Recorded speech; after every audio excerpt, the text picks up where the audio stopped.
Assalamualaikum warahmatullahi wabarakatuh. Halo teman-teman, apa kabar?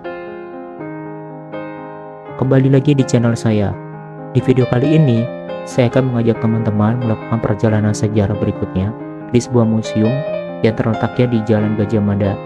Dan di sebelumnya, saya kan sudah mengajak teman-teman di kawasan Kota Tua. Dan bagi teman-teman yang ingin tahu tentang sejarah atau perjalanan museum di kawasan Kota Tua, saya akan cantumkan di deskripsi link mengenai video-video di kawasan Kota Tua. Oke, selanjutnya seperti biasanya saya akan menjelaskan tentang sejarah Gedung Arsip Nasional yang terletak di Jalan Gajah Mada. Sejarah Gedung Arsip Nasional di Jakarta Barat menyimpan banyak hal menarik untuk diketahui. Lokasi gedungnya terletak di Jalan Gajah Mada, nomor 111, Taman Sari, Jakarta Barat.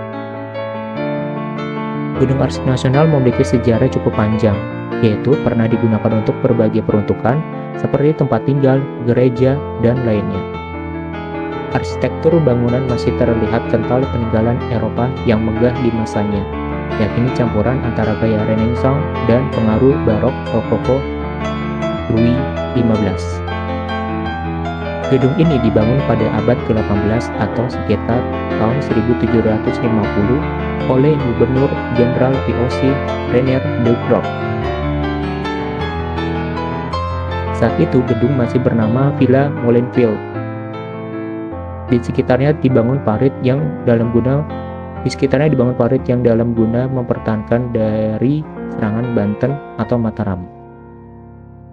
Bangunan itu juga pernah digunakan sebagai kediaman resmi pejabat tinggi kolonial antara tahun 1777 hingga 1780. Johannes Seaberg membeli rumah tersebut setelah de Groot meninggal pada tahun 1780. Dia kemudian menjadi gubernur jenderal pada tahun 1801 sampai 1805 dan tinggal di sana selama masa pemerintahan Perancis dan Inggris.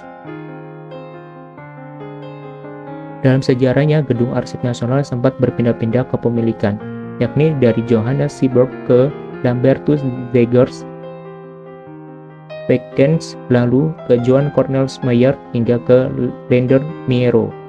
Berbeda dengan beberapa pemilik sebelumnya yang kaya raya, Lender Miero merupakan serdadu rendahan Belanda.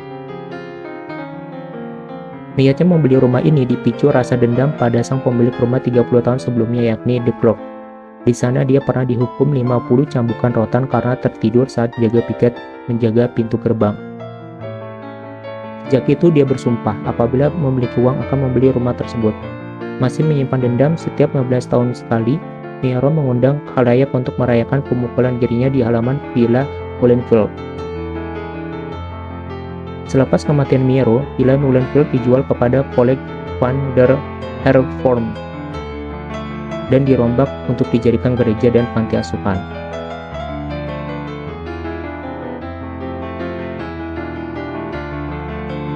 Pada tahun 1900, gedung ini sempat akan dibongkar dan dijadikan pertokoan namun dihalangi oleh Perhimpunan Batavia untuk Seni dan Ilmu yang didirikan oleh de Groot.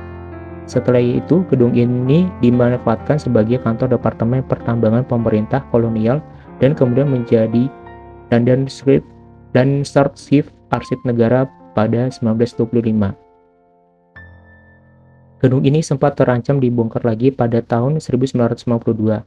Namun demi melindungi sejarahnya, sekelompok pengusaha Belanda di bawah wadah Yayasan Hadiah Indonesia membantu menyelamatkannya.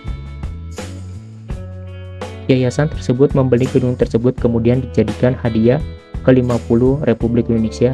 Setelah itu bangunan ini dibugar dan dijadikan museum. Itulah beberapa sejarah singkat tentang Gedung Arsip Nasional. Untuk masuk ke dalam kawasan Gedung Arsip Nasional ini tidak dipungut biaya atau pada saat saya berkunjung itu gratis. Dan saat teman-teman masuk, teman-teman akan merasakan bagaimana gedung ini sangat megah dan indah dengan arsitekturnya. Dan juga di dalam gedung ini berbagai furniture terutama lemari yang memiliki khas atau ukiran tersendiri. Kemudian di belakang Gedung Arsip Nasional ini ada gedung baru, yaitu yang merupakan gedung tentang perjalanan presiden pertama yaitu Insinyur Soekarno.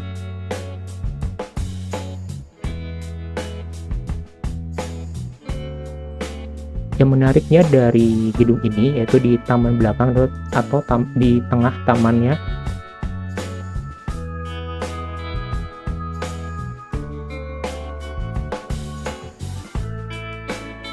terdapat sebuah taman atau lapangan yang sangat indah, yaitu dengan lapangan yang dirawat dan juga sangat hijau.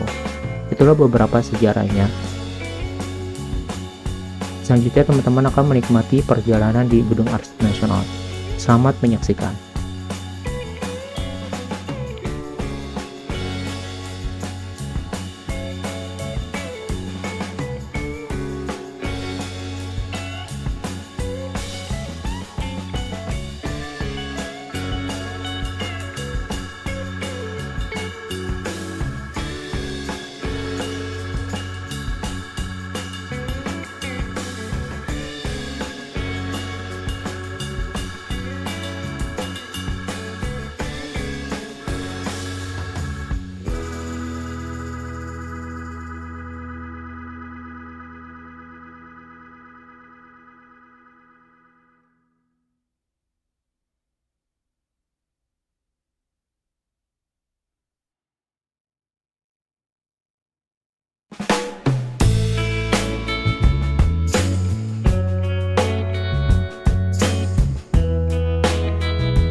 Oke teman-teman, ini adalah bagian halaman belakang dari Gedung Arsip Nasional.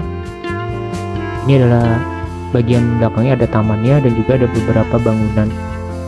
Dan di bangunan berwarna abu-abu tadi adalah berupa sejarah tentang perjalanan presiden pertama, yaitu Soekarno.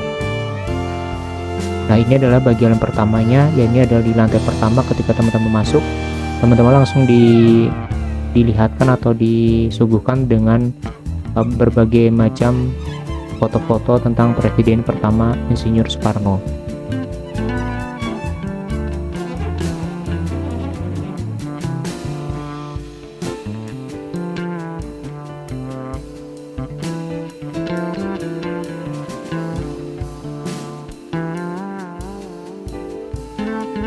Ini adalah mobil yang pernah dipakai atau digunakan oleh Presiden Soekarno pada saat itu.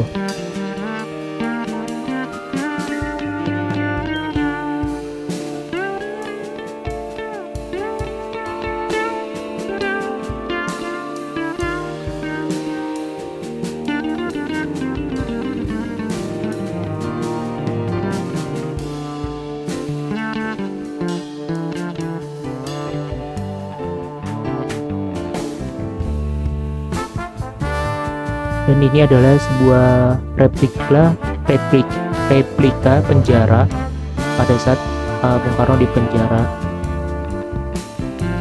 Dan ini adalah beberapa foto ketika pengasingan Bung Karno di Bengkulu. Dan juga setelah ini juga ada biodata tentang Presiden Soekarno. Dan sebenarnya di sini ada 4 lantai 1, lantai 2, lantai 3, dan di lantai 4 mempunyai beberapa gambaran atau beberapa cerita masing-masing. Teman-teman bisa mengelilingi tempat tersebut seperti itu. Dan ini adalah biodata dari Bung Karno. Ini adalah merupakan perjalanan terakhir di museum atau gedung arsip nasional. Setelah ini teman-teman akan menikmati lagi pemandangan taman belakang dari gedung arsip nasional. Dan terima kasih bagi teman-teman yang sudah menonton dari awal sampai akhir. Semoga teman-teman bisa berkunjung ke museum atau gedung arsip nasional. Jangan lupa untuk subscribe, like, komen, dan share ke teman-teman lainnya. Semoga teman-teman bisa terhibur. Terima kasih atas waktunya. Wassalamualaikum warahmatullahi wabarakatuh. Sampai jumpa di perjalanan berikutnya.